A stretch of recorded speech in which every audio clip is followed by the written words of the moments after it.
Hello guys, हामी आज चाहिँ घुम्न आएको छौँ।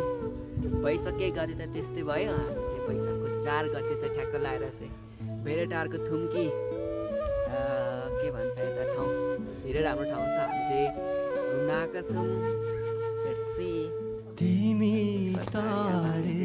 घुमिसक्यौँ लगभग। अब हामी चाहिँ फर्किँदै हो। म चाहिँ फेरि भिडियो खतरा बनाउँछु नि त, त्यही भएर होला भिडियोमा अलिकति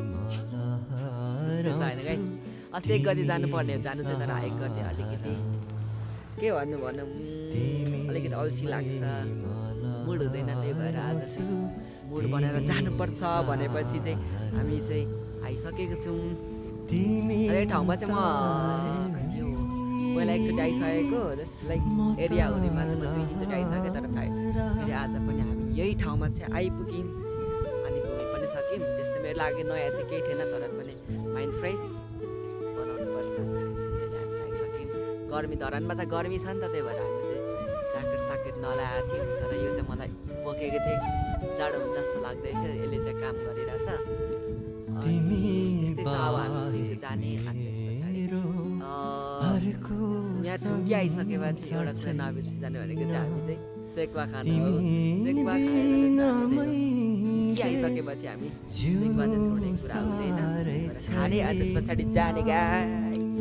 ल अब हामी चाहिँ लाग्छ गाइज, अब चाहिँ चस्मा लाउने हिँड्ने अनि त्यस पछाडि चाहिँ गड्याङ गुडुङ गऱ्यो भने चाहिँ अलिकति गाह्रो हुन्छ होइन।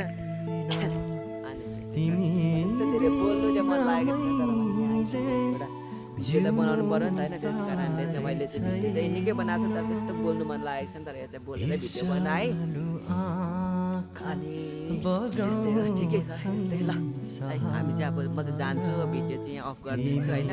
बाटो चाहिँ त तल हो, रोड तल छ, तलदेखि चाहिँ हिँड्दै आउनुपर्छ हामी चाहिँ यो जानुको लागि ठाउँ। अलिक यता माथि जाने ठाउँ अनि हिँड्दै आउनुपर्छ। ल अरू जानु भइसक्यो, म मात्रै छु यहाँ चाहिँ। By by.